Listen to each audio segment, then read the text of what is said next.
7 fixes, under 5 minutes each. Stuff already sitting in your kitchen or garage right now. Stick around, because number 1 on this list has saved people an actual repair bill, not just an inconvenience. Let's get into the one everyone blames on something dying in the car. Number 1, the secret AC odor killer. That gym sock smell isn't something that died in your car.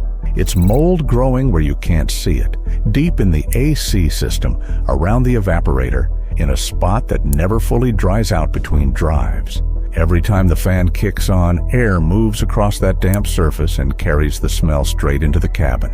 Here's the fix. Find the fresh air intake vents at the base of your windshield, near the wiper arms. Crank the AC to max with fresh air mode on, not recirculation. Recirculation just recycles cabin air instead of pulling from outside. Spray a household disinfectant or an automotive AC-specific one straight into those vents. The fan does the rest, pulling the spray through the ducts where the smell actually lives. Crack the windows while you work so the cabin can air out as it works through the system. A dirty cabin air filter often makes this worse, so check that too while you're in there. It's usually a 5-minute swap. If the smell keeps coming back after this, you're probably dealing with a clogged evaporator drain or heavier mold buildup deeper in the system. That's a real repair for a technician, not a spray bottle problem you can solve from the driver's seat. The next fix looks even stranger than spraying disinfectant into a vent, and it involves the last thing you'd expect to find under a hood. Number 2, clean battery corrosion with cola. Pop the hood.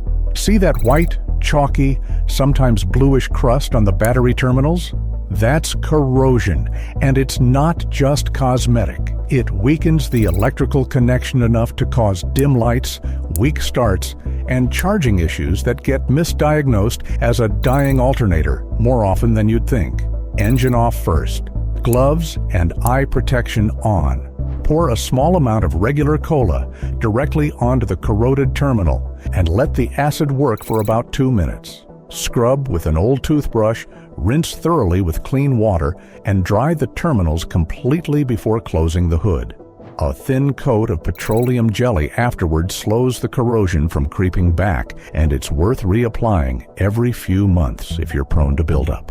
One catch: this is a patch, not a permanent solution. Commercial battery cleaners exist for a reason, and leftover sugar residue turns sticky fast if you don't rinse it all the way off. The next fix costs about $3 and touches a part of the car your hands are on every single day. Number 3, the $3 steering wheel rescuer. Years of sun, heat, and hand oils dry a steering wheel out the same way a leather jacket cracks at the elbows. It starts feeling rough under your palms, then stiff, then eventually cracked in the spots you grip most. A full rewrap can run several $100s on some vehicles. This costs about $3. Put a small dab of petroleum jelly on a clean microfiber cloth, barely enough to see on the fabric. Work it into the dry patches in slow circles and give it a full minute to actually soak in rather than just sitting on the surface. Then, buff every trace of it off with a second dry cloth until nothing feels tacky to the touch. Done right, the wheel softens up and feels more flexible without turning slippery under your palms. Skip this one on Alcantara or premium leather finishes. Check your owner's manual or a dealer's care guide first, since not every material tolerates petroleum jelly the same way vinyl does. The next one has nothing to do with the steering wheel, and it feels like the car is broken when it happens. Number 4, window glitch? Fix it in 6 seconds. Power window stuck halfway. One touch, stopped working. Before you price out a new motor, try this. Lower the window all the way, then keep holding the switch down for 3 more seconds after it stops moving. Pull the switch up until the window closes completely, then hold that for 3 more seconds too. On most vehicles, that reteaches the control module exactly where fully open and fully closed are, the memory that gets wiped by a dead battery, a battery disconnect, or even a sudden voltage drop. 6 seconds, and you've either fixed it or ruled out the cheap explanation before spending anything on a shop visit that might not have even been necessary. If the regulator or motor is actually damaged, no reset changes that, and a few vehicles use a slightly different hold sequence or timing. Check the manual if the first try doesn't take. The next one sounds like a wiper problem. It usually isn't. Number 5. Stop chattering wipers instantly. Clean blades that still judder and skip across the glass usually aren't a blade problem at all. Look lower at the metal pivot joints and hinges on the wiper arms. Those dry out over time, start sticking instead of moving freely, and throw off the whole wiping motion as a result. Skip the grease here. It just collects more dirt over time and makes the sticking worse in the long run. Rub a dry bar of soap directly onto the joints and hinges themselves. Then move the arms back and forth a few times to work the soap into the contact points. The soap acts as a dry lubricant, cutting resistance without attracting grime the way grease does. Once the joints move freely again, most of the chatter disappears on its own within the next few passes. This fixes sticking hinges specifically.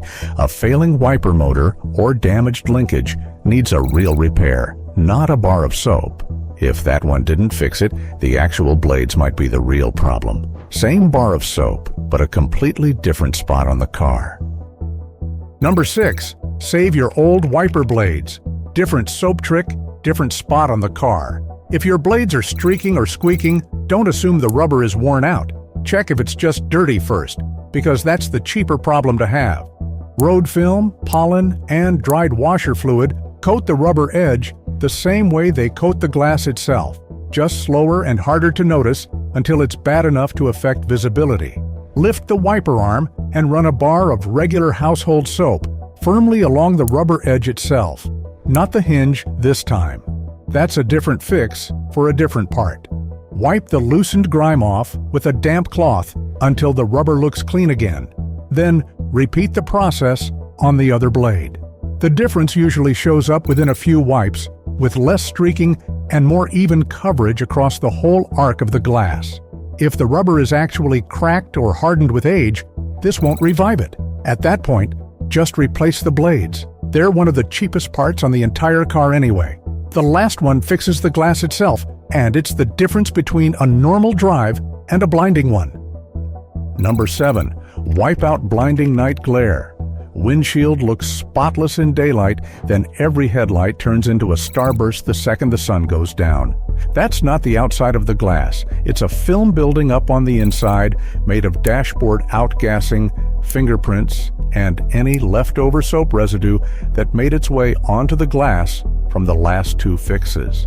Regular glass cleaner just smears that film around instead of cutting through it, which is why the streaking never fully goes away, no matter how many times you wipe. Mix equal parts white vinegar and water in a spray bottle. Spray the inside of the windshield and wipe it down with a clean microfiber towel until the glass feels smooth, not slick.